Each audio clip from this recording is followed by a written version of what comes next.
अस्सलाम वालेकुम नाज़रीन। प्रोग्राम आपकी आवाज़। आप सबके इल्म में है कि इंग्लैंड में इस वक्त जो सियासी पनाह वाले हैं उनके मतलब हम काफ़ी प्रोग्रामों में आपको बता चुके हैं कि जो इंग्लैंड की पार्लियामेंट है वो ये फैसला दे चुकी है कि ये लोग यहाँ पे नहीं रहेंगे। जो लोग भी सियासी पनाह इंग्लैंड में ले रहे हैं ये ले चुके हैं, उनको यहाँ से अफ्रीका भेजा जाएगा, रवांडा। और जो आज बात आपको मैं बताने वाला हूँ, पिछले दिनों कुछ इस तरह की खबरें हमारे पास पहुंची कि यहाँ की एक कोर्ट ने फिलहाल इस प्रोग्राम को रोक दिया। मगर कल टीवी चैनल पे जो वजीर आजम है इंग्लैंड के, उन्होंने बहुत बड़ा चैलेंज दे दिया कि मैं इन लोगों को रवांडा भेज के ही छोड़ूंगा। और इस पर काफ़ी बहस हुई और यहाँ तक भी बात पहुंची, एक दूसरे के साथ शर्त लगाने की भी बात सुनने में आई। तो जनाब प्रोग्राम ये बन चुका है कि जो लोग भी यहाँ पे इंग्लैंड में आ चुके हैं या इंग्लैंड आना चाहते हैं उन्हें यहाँ रहने नहीं दिया जाए। वजह यही बताई जा रही है कि इन लोगों का कहना है कि इन्हें अपने ममालिक में मुश्किलात का सामना है और यहाँ कहीं भी नहीं लिखा हुआ कि ये यूरोप में जाके ही पुरअमन रह सकते हैं। इसलिए आप सबको इससे पहले मैं ये बातें काफ़ी दफ़ा बता चुका हूँ कि जो मौजूदा गवर्नमेंट है उसका पक्का प्रोग्राम बन चुका है कि इन लोगों को जनाब हर सूरत हमने वहाँ पे भेजना है, चाहे कुछ भी हो जाए, दुनिया इधर की उधर हो जाए, लेकिन ये लोग अब यूरोप में नहीं रहेंगे, इंग्लैंड में नहीं रहेंगे। थोड़ा सा अगर इस पर आप जो हालात जा रहे हैं नज़र डालें तो मैं आपको बता दूं, होता ये है कि जब इंग्लैंड से किसी का केस रिजेक्ट हो जाता है तो अब क्योंकि इंग्लैंड यूरोपियन यूनियन का हिस्सा नहीं रहा तो लोग यूरोप में चले जाते थे। यूरोप में वहाँ किसी और मुल्क, जर्मनी, हॉलैंड, जहाँ भी जाते थे वहाँ दोबारा सियासी पनाह की एप्लीकेशन डाल देते थे। यहाँ से जाना तो काफ़ी मुश्किल है क्योंकि समंदर है, लेकिन हमारा कई दफ़ा मैंने देखा सोशल मीडिया पे कि ये जो ट्राले होते हैं, ट्रक होते हैं, उसमें ले जाते हैं इन लोगों को और कई पकड़े जाते हैं, कई निकल जाते हैं, खैर कई मर भी जाते हैं कई दफ़ा। अब क्योंकि ये जो लोग बताया जा रहा है कि सबके लिए मुकम्मल तैयारी पकड़ी हुई है, कई दफ़ा तो ये भी पता चल रहा है कि अगले किसी दिन भी इस तरह की आपको खबर मैं दे दूंगा कि जनाब पहला प्लेन जो है वो रवांडा के लिए रवाना हो चुका है और दूसरे जो हैं वो भी तैयारी पकड़े। इसमें जो चीज़ें रोकने के लिए ये सब कुछ किया जा रहा है, मेरा ख्याल है दोबारा आप बता देते कि लोग प्रोग्राम नहीं देखते, तो इसमें ये चीज़ भी है कि यहाँ पे काम क्योंकि चोरी करते हैं फिर अपने ममालिक में पैसे भेजते हैं। ये भी एक बहुत बड़ा इस वक्त चैलेंज है इस गवर्नमेंट को, क्योंकि इनके पास अपने खुद इतना बजट नहीं है। फिर यहाँ पे जो लोग रहते हैं उनके अखराजात बहुत है, बड़े बड़े महंगे होटलों में इनको ठहराया हुआ है और वहाँ पे इनको 3 वक्त का खाना मिलता है। मैंने एक दफ़ा एक जगह पे विजिट किया था तो बाहर पहले तो इतनी सिक्योरिटी है, वो भी खर्चा पड़ रहा है। अंदर कोई 4 बंदे बैठे हुए हैं, कोई नाम लिखाओ, कोई अपना कोई आईडी कार्ड दिखाओ, कोई कुछ पूछ रहा था, कोई कुछ पूछ रहा है, कोई 8 का बंदे ना इसी काम पे मुकर्रर हुए हुए। मिलने किनको जाना है? सियासी पनाह वालों। तो जो बाहर 8-10 बंदे खड़े हैं उनका खर्चा भी जो है वो गवर्नमेंट ने देना है।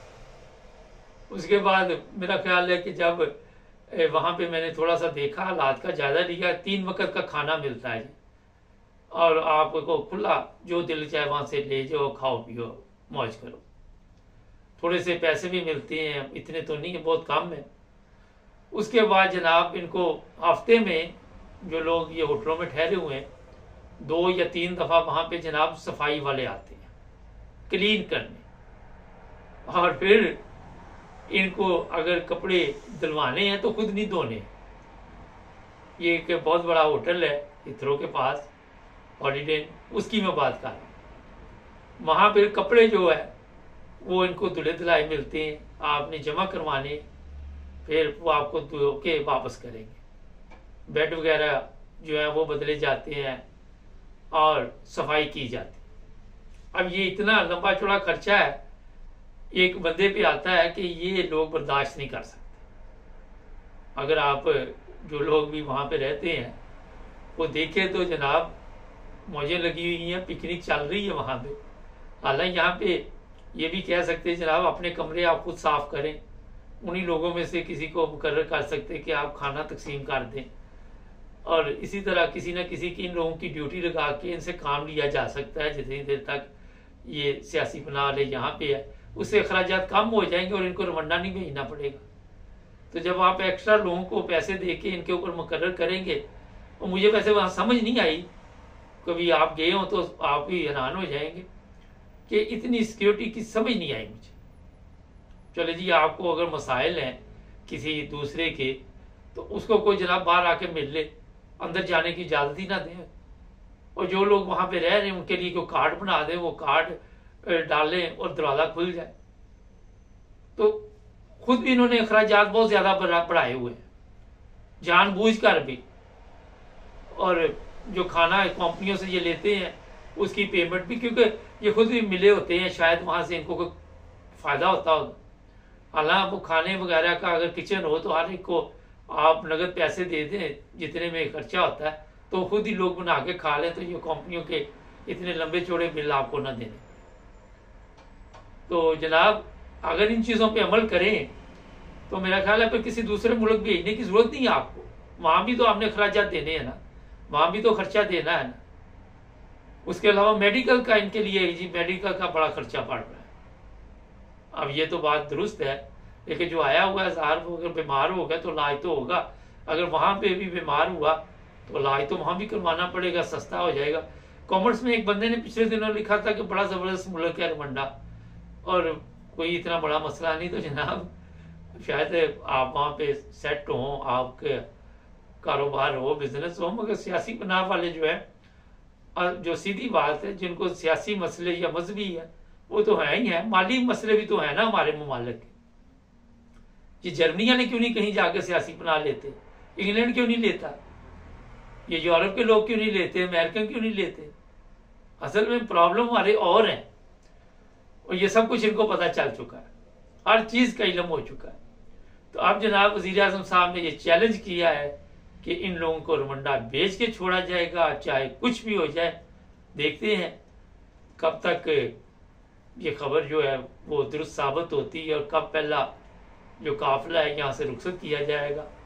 मुझे ये पता है जैसे ही पहला काफिला यहाँ से जाएगा, मेरा ख्याल है कि लोग इस तरफ आना कम हो जाएंगे और वो एहतियात करेंगे कि इतना पैसा खर्चा मर्चा करके अफ्रीका फिर सीधे चले जाते हैं, और ये भी कोई पता नहीं कि केस मंजूर होने के बाद यहाँ वापस लाया जाएगा या बाकी की ज़िंदगी वहीं पे गुजारनी पड़ेगी। इस बारे में अभी तक मेरे इल्म में कोई चीज़ नहीं, आपके हो तो कॉमर्स में लिखें। तो जनाब ये कल मैंने देखा था सोशल मीडिया पे, एक टीवी चैनल पे इंटरव्यू था, मैंने कहा आपको भी बता दूं ताकि लोगों को इल्म हो के आने वाले हालात में वाकई ये सब कुछ होने जा रहा है। मकसद ये होता है कि आपको हर चीज़ का जब इल्म होगा तो आप सोच समझ के कोई कदम उठाएंगे। फिर बंदा सोचता है कि यार ये ना हो कोई नुकसान हो जाए, कोई मसला बन जाए, कोई प्रॉब्लम बन जाए, इतना खर्चा मर्चा भी करूं और फिर प्रोग्राम भी बढ़ जाए, तो बेहतर ये है कि आपको पहले तमाम हालात का इल्म होना चाहिए। अभी और भी प्रोग्राम है, हमारे साथ जुड़े रहे ताकि आपको मज़ीद मालूमात मिलती रहे। सब्सक्राइब कर लें।